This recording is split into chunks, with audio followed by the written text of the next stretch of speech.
Instagram já conectou, o pessoal agora do Facebook também. Estamos aqui mais uma vez, eu e a Wanda, para falar com vocês sobre o mieloma múltiplo, como pode ser sempre, né? Então, hoje vamos falar sobre os novos tratamentos do mieloma múltiplo. E vamos seguir um roteiro e, a partir daí, vamos, pouco a pouco, tirando dúvidas, etc. Wanda? Boa noite. Boa noite a todos. Mais uma live, hoje falando dentro do tema mieloma múltiplo.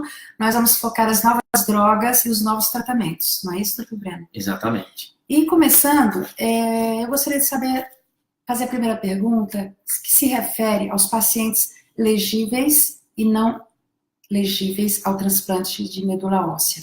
O que significa, o que quer dizer, por quê? O que faz um paciente ser elegível ao transplante ou ilegível? Os pacientes que são elegíveis ou não elegíveis é uma forma da gente selecionar os pacientes para que o tratamento não seja muito tóxico, ou seja, que a gente não dê muitos efeitos colaterais e que, nesse caso, seja o tratamento pior que o benefício, tá? Então, pacientes que têm problemas cardíacos, problemas pulmonares, problemas renais, a gente tem um especial cuidado em selecioná-los para poder catalogá-lo como elegível ao transplante. Ou seja, um paciente com insuficiência cardíaca grave, geralmente ele não é candidato a um transplante, tá? Por exemplo, tá? Inelegível. Ele não é candidato, ele não é elegível a um transplante de medula óssea, tá bom? Por quê? Porque seria um tratamento muito tóxico e a gente daria a esse paciente efeitos colaterais que não valem a pena ele correr esse risco, tá bom? Mas vamos lá, vamos seguindo. Bom, então nós temos, dessa forma, nós classificamos os pacientes que são candidatos ao transplante ou não. Isso. E quais são as últimas novidades nos tratamentos para mieloma múltiplo para os candidatos ao transplante? Quem vai ser tratado com transplante, né? Foi diagnosticado, então ele precisa receber uma quimioterapia prévia até chegar o momento do transplante. Então, nos últimos tempos, vem se tendo várias modificações, né, nos últimos congressos, em determinar qual é o melhor tratamento, tá? Qual o melhor tratamento nessa circunstância?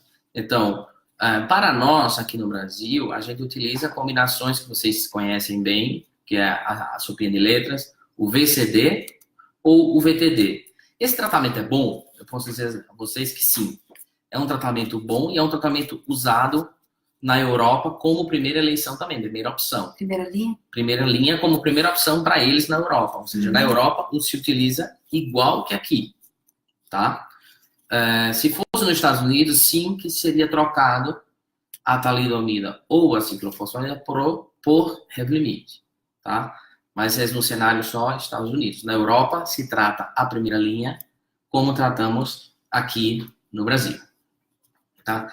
Esse no cenário que vai ser candidato ao transplante. Ou seja, as novidades é que eles estão avançando nisso, tentando modificar, mas que nada conseguiu melhorar muito mais esses protocolos, tá bom?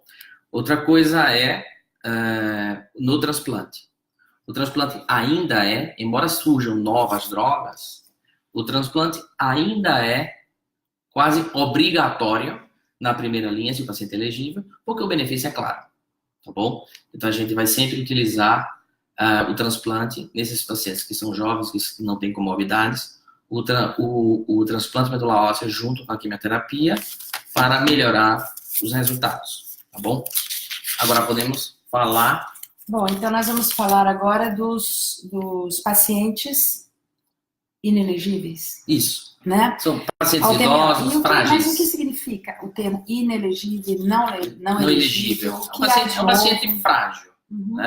Então, o paciente, quando é frágil, é quando a gente tem uma insuficiência cardíaca, um problema pulmonar, comorbidades que a gente vai pôr em risco. Vem mais pra cá, que na cama você não consegue bem, não. Que não estão pondo em risco o paciente a uma terapia agressiva. Então, a gente escolhe a melhor terapia para substituir o transplante. Ao longo dos tempos, vários tratamentos foram selecionados e o que a gente vê hoje em dia, o que a gente tem disponível hoje em dia, são combinações com o Velcade, que chama o VMP, e ultimamente chegou o daratumumab, que foi aprovado no Brasil em primeira linha. Existe muita controvérsia de que se deve usar ou não o daratumumab em primeira linha, porém tem um estudo que deu a aprovação e que a Anvisa aprovou, que os Estados Unidos aprovou e que a Europa aprovou, em que podemos utilizar a combinação de Velcade, mefloquine, mais daratumumab nos pacientes não elegíveis ao transplante em primeira linha, tá? Ou seja, outras opções. Se eu fizer outras opções, eu estou condenado ao fracasso? Eu posso dizer a vocês que não, tá?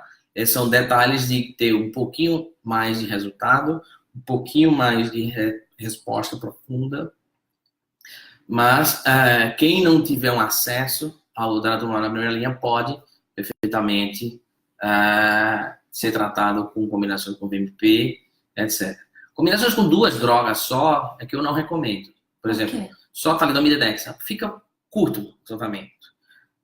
Sabemos já 3 drogas. Se possível, sempre na primeira linha utilizar alguma combinação com bortezomib, tá? Que comercialmente se chama Velcade. E existem os imunomoduladores, né?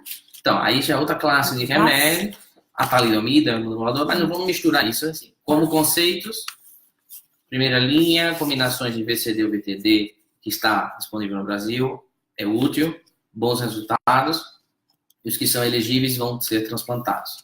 Os que não são elegíveis, a gente vai fazer outra combinação, VMP mais DARA, etc. E isso vai ser com bons resultados e você vai ter um bom tratamento, tá bom? Eu vou interromper um pouquinho, doutor Breno, porque eu tenho aqui uma pergunta da Sandra, que ela fala, ela disse que vai tomar talidomida a vida inteira, se isso não afeta nenhum órgão. Assim, a talidomida a vida inteira é uma forma de dizer, né? Uhum. Por quê? Porque se ele está fazendo um tratamento de manutenção. Uhum. E o tratamento de manutenção, geralmente, utilizado no mundo inteiro, é quando você utiliza depois de tratar, alcançou uma resposta desejada e faz essa manutenção. Essa manutenção, o que acontece? Você vai tomar, geralmente, até progressão da doença ou intolerância por algum efeito colateral. A maior e mais frequente intolerância da talidomida é a neuropatia, tá? É o que faz que os pacientes se recusem a tomar e que a gente percebe que está tendo a neuropatia e a gente tira a talidomida do tratamento. Tá? Doutor Breno, então nós podemos considerar como... Quais são as drogas recentes que nós podemos considerar entrando no mercado? Então seria o que? Kyprolis, lenalidomida... Complementa para mim, por favor. Temos várias drogas. Uhum. Lembrando que quase todas essas drogas, quando entram no mercado, elas entram quase sempre para tratamentos de resgate. Sim. Isso é normal. Todo remédio é comparado, testado em pacientes que já esgotaram os tratamentos, e aí vai subindo de acordo com a sua eficácia, vai subindo a sua importância, e vai, no pódio, vamos dizer assim, ele vai subindo de importância e entrando em fases superiores, tá? Temos várias drogas para utilizar nas recaídas, porque já estamos entrando no assunto recaídas do mieloma. E eu queria, mais que deixar de falar, primeiro explicar o que são as recaídas, ou progressão, antes de começar a falar dos remédios propriamente dito, tá? Eu quero fazer a pergunta da Simone. A Simone da Silva Azevedo, ela está aqui falando o seguinte. Oi, Simone, boa noite. O esposo dela faz uso somente de Revlimid. Está correto isso, doutor Breno? Depende. Eu não sei em que fase está, Simone. Ele está fazendo uma manutenção? Porque um tratamento é curto. É pouca coisa. Mas se é uma manutenção, excelente. Então, eu vou falar sobre o caso, porque está me faltando informação, tá? Doutor Breno, vai continuar? Quer que eu faça outra pergunta já? Não, a gente ia falar um pouco falar das recaídas, né? Eu queria saber se tem alguma pergunta aqui na tela. Tinha o Carlos Vasconcelos tinha perguntado aqui. Que girou. Simone Pupo. Oi, Simone, como vai? Tudo bem? Girou e eu não vi. Desculpe, gente. Hoje nós começamos com 20 minutos de atraso. Peço desculpas, Isso. tá? Vamos Mas lá. vamos em frente. Vamos em frente. Né? Bom, doutor Breno, Estou ajeitando aqui. Sendo considerado, digamos, considerando uma possível recidiva, quais são as primeiras providências a serem tomadas pelo paciente diante de uma situação como essa, de uma recidiva? Já recidiva, exatamente. Isso aí é muito importante. A primeira coisa que a gente faz é ver se o paciente teve uma recidiva precoce ou tardia. Tá? Precoce é quando o paciente recai logo quando acaba o tratamento, ou depois de um transplante, ou poucos meses depois. Tá? Tardia é quando ele vai lá para frente, 3, 4 anos. Tá? Com o conceito de fazer manutenção, o que aconteceu? Tivemos a questão de que quando é precoce e quando é tardia, você está fazendo manutenção. Tá? Se considerava uma refratário, um paciente que não respondeu, quando ele recai menos de 6 meses. E a partir daí seria a recaída. Depois, começamos a utilizar as manutenções e aí criou-se o problema de podemos tratar o paciente da mesma forma que está com manutenção ou não. Então, se diz que não. Você tem que ter um cuidado e os pacientes que recaem em manutenção são mais perigosos porque a doença está progredindo com intervenção de um remédio. E isso a gente tem que ter em consideração. Tá? Os tratamentos dos pacientes em recaídas precoces. Recaídas precoces, a tendência é que ele recaiu precocemente, a doença avançou precocemente após finalizar o tratamento, e a gente vai precisar de fazer o quê? A gente vai precisar de trocar o esquema de tratamento, trocar o protocolo, trocar os remédios, porque se ele recaiu precocemente, o que aconteceu? Ele já é resistente aquilo que a gente tinha usado. Então não adianta repetir o tratamento. Entendeu? A teoria é, você vai mudar para atacar de outra forma. Tá bom? Essa é uma das dicas. Nesse caso, eu posso fazer a pergunta sobre as opções de tratamento de primeira linha para os pacientes inelegíveis e elegíveis? De primeira linha, elegíveis? Quais as opções de tratamento de primeira linha para os pacientes inelegíveis? A gente já falou. E quais as opções de tratamento para os pacientes elegíveis? Os elegíveis, você já falou que era o transplante. Exatamente. Tá. Vamos passar para tratamento de segunda linha. A segunda linha é quando o paciente recaiu. Então, vamos diferenciar isso. Os pacientes que recaíram e foram previamente a um transplante, se ele transplantou há menos de 18 meses, o transplante provavelmente não vai ser útil. Porque ele não foi útil. Se ele foi mais de 18 meses, ele pode se beneficiar de outro transplante. Então tá. E quando ele não vai se beneficiar, com que drogas eu posso tratar? Aí é quando está chegando os novos tratamentos. Sim. São as novas drogas. Então, conceptualmente, a gente tem que saber o que é está acontecendo e depois fazer a escolha da melhor opção de tratamento. Tá? E cada paciente, uma proposta de Exatamente. tratamento. O que é que eu avalio quando eu vou escolher o tratamento? Eu avalio a toxicidade ao tratamento prévio, eu avalio como está o paciente, que efeitos colaterais deixou o tratamento prévio, para eu saber se eu tenho que usar remédios parecidos ou mudar para não acentuar aquele efeito colateral. Tá? Como estão os exames dele, porque tem alguns remédios que vão atuar e vão aprofundar um problema que ele já tem, e outros eu posso driblar e tratá-lo, e ele consiga completar esse tratamento da recaída.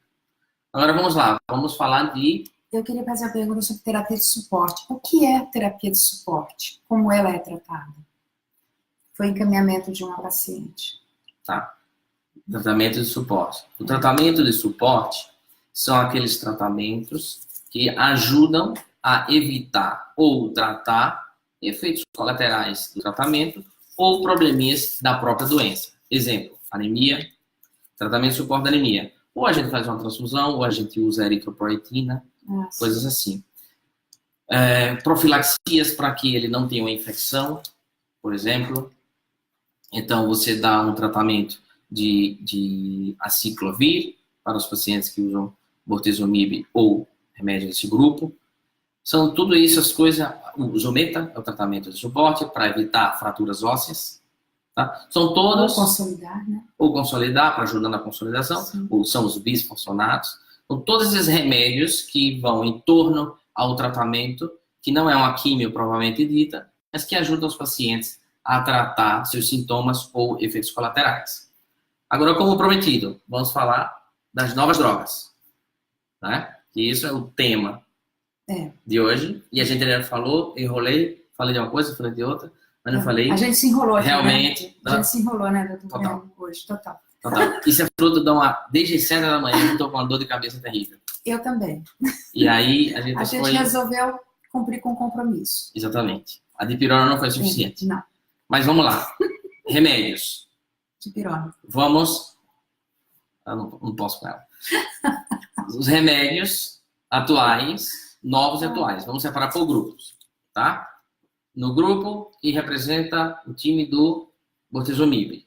Aí eu vou falar, são os inibidores do proteossoma, e são bortezomib, carfilzomib e ixazomib. São os 3 que a gente tem no Brasil.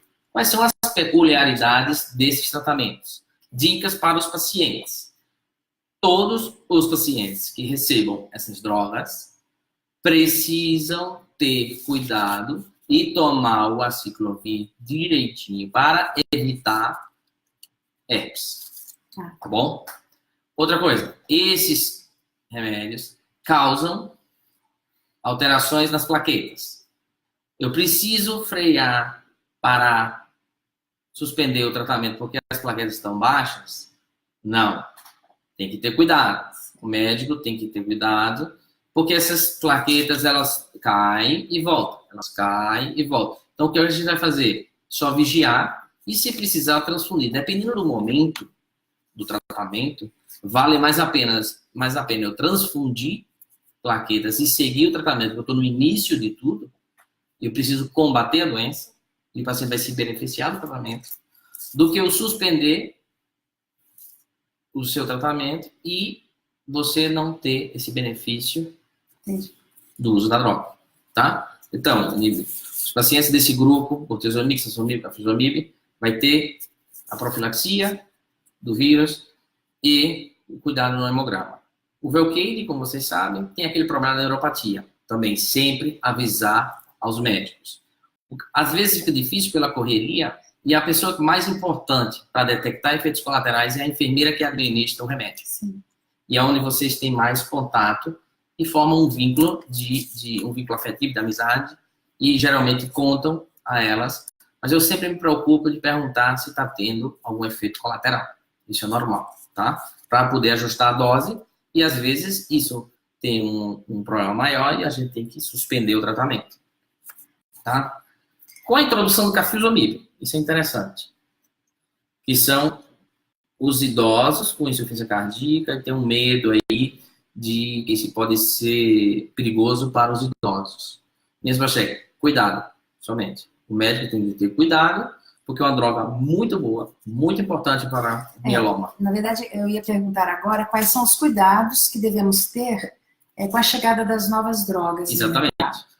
Exatamente. A gente ainda está no grupo dos inibidores do proteossoma. Então, são essas. E o carfilzomib tem essa manchazinha aí de os idosos pode ser perigoso e tal. Não. Eu não tenho nenhum problema com esses remédios. E o que eu faço é ter um controle mais fino de ajuste dos medicamentos. Porque ele pode subir a pressão, etc. Eu ajusto, quando direto. Então, o controle tem que ser mais fino. Mais fino. Tá? Vamos passar para outro grupo de tratamento, que são os tratamentos com imunomoduladores. Talidomida, lenalidomida, pomalidomida. Pomalidomida não tem no Brasil, mas a talidomida e a lenalidomida, que é a que vai ser distribuída agora em julho, que já foi aprovada finalmente, vamos ter em julho, no final do mês, é o seguinte: 2 recados sumamente importantes para os pacientes. Inclusive, os médicos estão sendo treinados com isso também, os que não têm costume de utilizá-los. É o seguinte: tem alta incidência de trombose. Então, o que é que a gente tem que fazer? prevenir a trombose. Então, todos os pacientes devem tomar aspirina ou heparina, aquelas injeções na barriga. Diariamente, né? Diariamente. É um controle obrigatório, tá? E outra coisa mais importante ainda é que lembre que a talidomida, sempre quem já tomou talidomida sabe que o médico fala, é o efeito teratogênico, ou seja, de deformações fetais. Tá? Então, existe o risco com a lenalidomida também. Então, todos os pacientes que usam lenalidomida... É mais potente, porém menos efeitos colaterais, não é isso? Isso. Mas o perigo é o mesmo. Com a gestação é o mesmo. Então, os pacientes... Agora vamos dividir. Mulheres na idade fértil, jovens. E no Brasil a gente tem muitos pacientes jovens com mieloma múltiplo, que tenha ainda possibilidade de engravidar, é obrigatório pelo Ministério, como segurança, é obrigatório utilizar prevenções. E em cada ciclo faremos o teste da gestação, um beta-HCG. Cada ciclo. Obrigação. Vai ser obrigado. É obrigado pelo Ministério. Para os pacientes. Para os pacientes. Mulheres que tenham risco de engravidar e que estejam em uso de lenalidomida. Ou seja, uma medida preventiva. Preventiva total, porque o desastre que houve com os pacientes que tomaram talidomida no passado, a gente teve que aprender e prevenir no futuro, tá? Outra coisa homens, claro, se a mulher tem que fazer o teste, e os homens, o que é que a gente faz? Todo homem que toma talidomida ou lenalidomida se compromete e assina termos de ciência e de comprometimento de que vai tomar medidas e não vai engravidar nenhuma mulher. Ou seja, ele tem que estar ciente disso. Essa é uma novidade para mim. Tem um compromisso. Por quê? Ele pode ter o mieloma múltiplo e a sua companheira, esposa, namorada, parceira, o que for, está em idade de gestação, seja uma idade fértil, e que tem o risco de engravidar. E os efeitos são devastadores. Entendi. Tá certo? Então, nesse grupo, a dica é essa. Tá? E agora vem os monoclonais. Né? Os anticorpos monoclonais, a imunoterapia famosa, que sempre se fala muito agora na oncologia, na hematologia, etc. Carlos, aguenta um minuto que eu vou perguntar para você já. Estou aqui tá? olhando o Carlos. A gente vai começar já.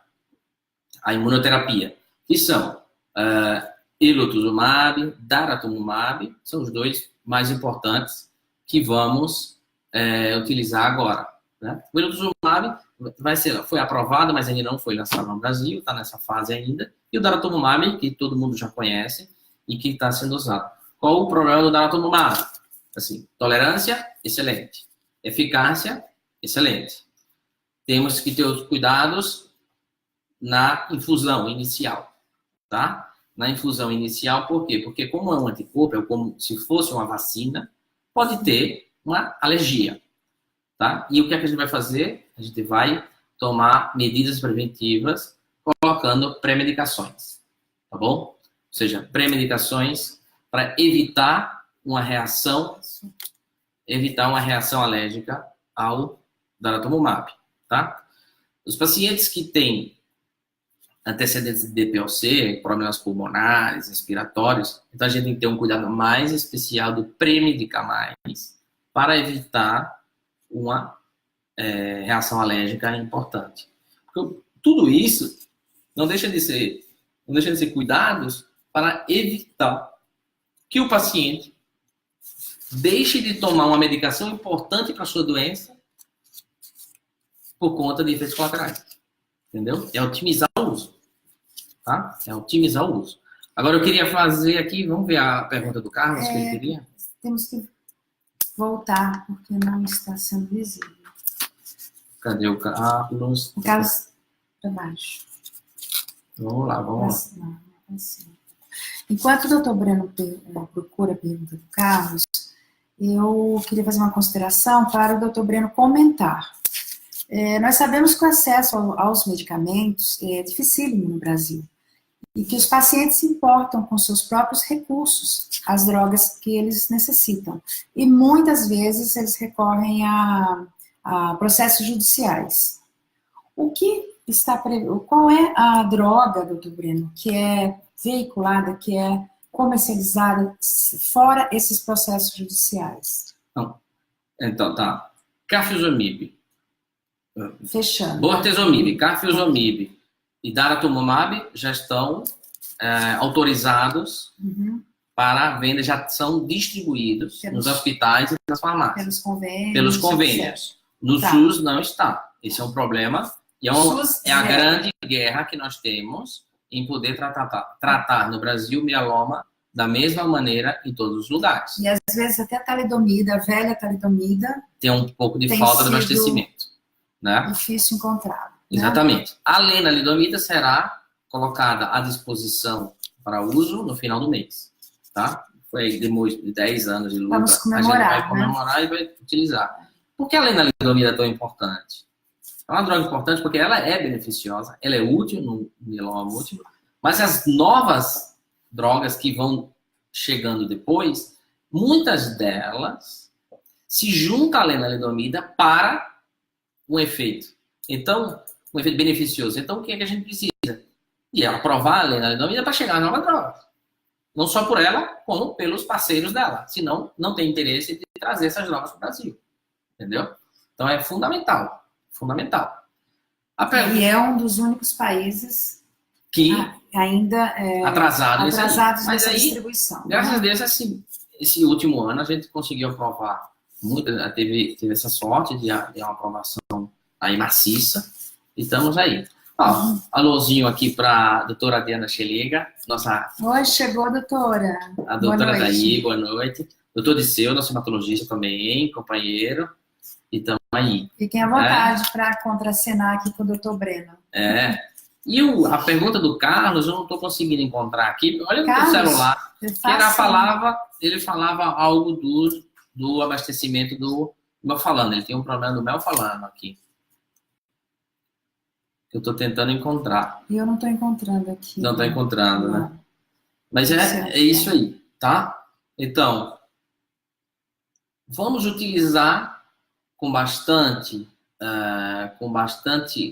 precaução, de uma forma adequada as novas drogas, tendo os cuidados de evitar os efeitos colaterais, que isso vai ser a base de tratamentos prolongados e bem eficazes no paciente mieloma múltiplo, tá?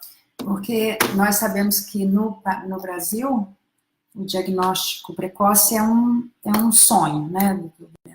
Que hoje 85% dos pacientes são diagnosticados em estágios avançados. O que significa estágio 3? Então, qual o problema?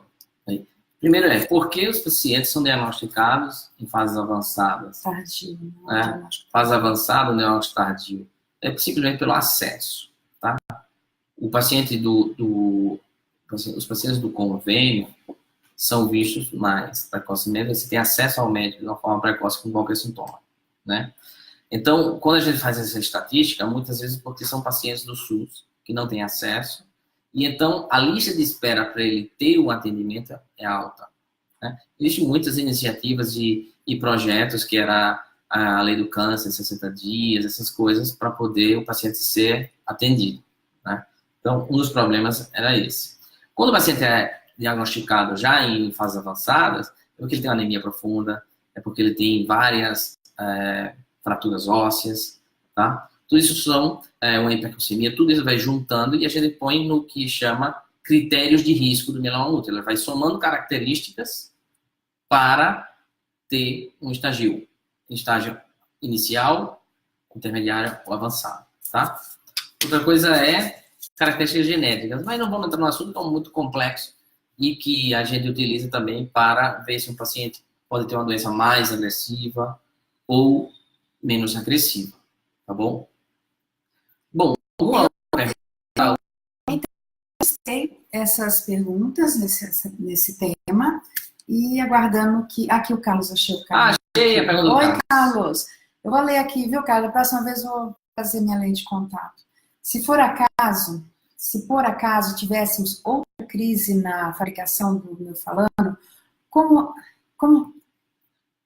que é a droga usada que a droga usada nos pacientes para transplantar. Como esses pacientes fariam transplante? Existe outra droga que tem um efeito semelhante ao melfalano? A resposta é hoje não, tá? Existia no passado drogas que se fazia o transplante com o Busufar, como se faz. A droga principal para o transplante de medula é o melfalano, tá? Agora, apareceram novas opções, como o É aquela quimio que a gente chama quimio forte. A quimio forte, que é no dia anterior, a infusão das células. Sim. Não tem como substituí-la. Não tem como substituí-la. Então, já está regularizada, o abastecimento já está regularizado, e espero que continue assim. E como a gente pode melhorar isso? Se ele não puder transplantar, então vamos utilizar novas drogas, combinações, mas que nenhuma combinação dessa ainda conseguiu tirar o efeito do transplante. Ou seja, o transplante ainda é importante na primeira linha, no início do tratamento. Então é muito importante a gente ter lá no nosso arsenal. E outra coisa também, doutor Breno, a gente percebe que os pacientes se sentem muito ansiosos no que se refere à utilização das drogas novas. Então, o que o senhor recomenda? O que você recomenda? Não esgotar todo o arsenal quimioterápico, e sim utilizar as propostas de protocolos antigas, já que elas estão fazendo efeito, é isso? Não, é o seguinte. O que é que a gente tem que fazer? Utilizar... Se eu tiver uma recidiva, eu posso utilizar um protocolo dito antigo, não preciso ir na droga mais nova. Se você tem acesso, sim, usar as novas drogas. Por quê? Quanto antes tratar o mieloma, mais ele vai responder e você vai ter mais tempo com bom estado geral. Não é adequado repetir o protocolo anterior? Repetir o protocolo anterior depende um pouco. Você vai repetir se ele progrediu 6 meses de descanso, em 6 meses ele já está avançando, ou você está usando ele está avançando, eu não vou repetir.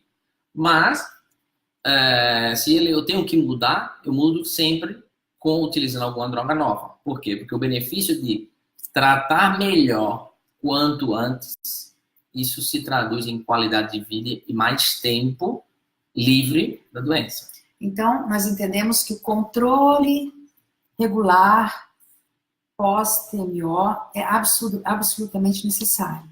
Em todas as circunstâncias. Não relaxar. Não relaxar, nem que não seja de TMO. Os pacientes devem fazer seus exames mensais quando estão com tratamento ativo. Trimestrais, quadrimestrais. E quando está livre de tratamento, cada 3 meses, fazer seus exames, fazer sua eletroforese, fazer seu freelide, essas coisas, tudo que o seu médico está mandando.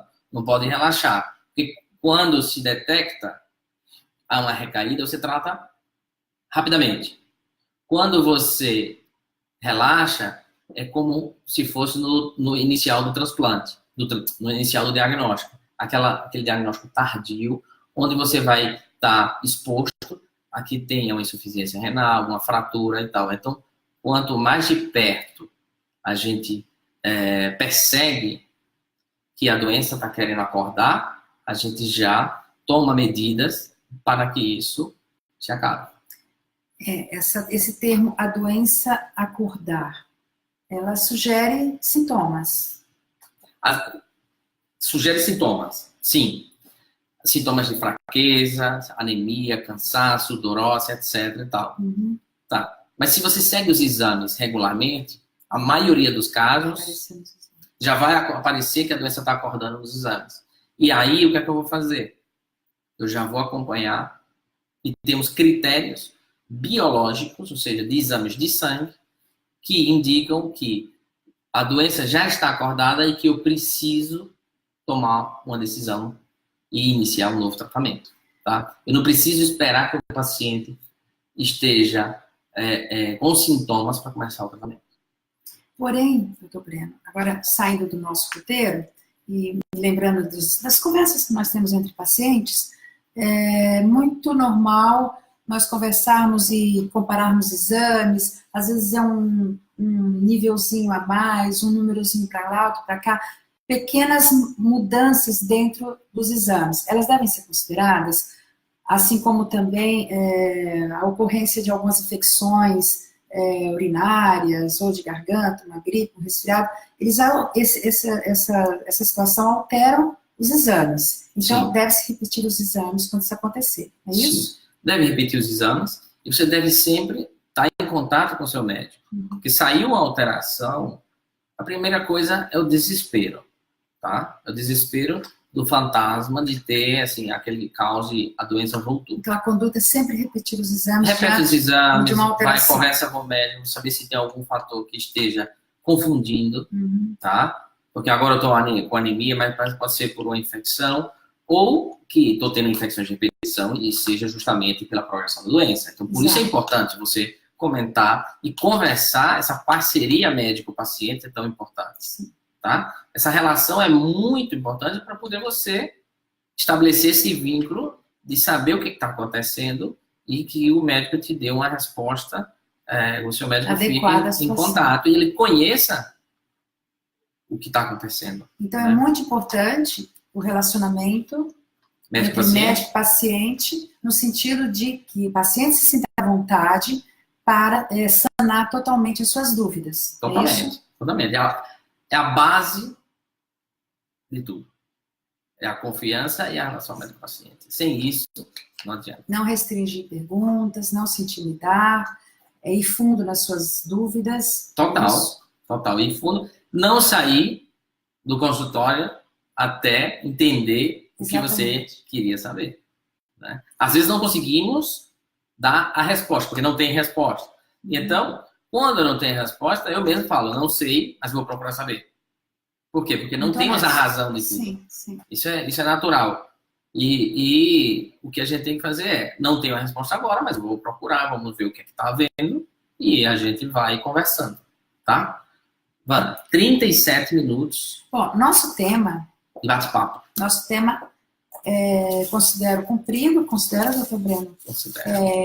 Seriam os novos tratamentos e as novas drogas. Se alguém tiver mais alguma dúvida, está no ar, né? Vai ficar no ar o vídeo e vocês podem lançar as suas perguntas. Podem lançar as perguntas que a Wanda e eu vamos olhando, observando.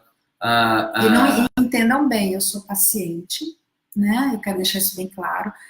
Sou paciente em remissão há 10 anos, não sei absolutamente nada, tecnicamente falando, de mieloma múltiplo. Eu estou aqui fazendo um trabalho de doação aos meus companheiros de luta, né?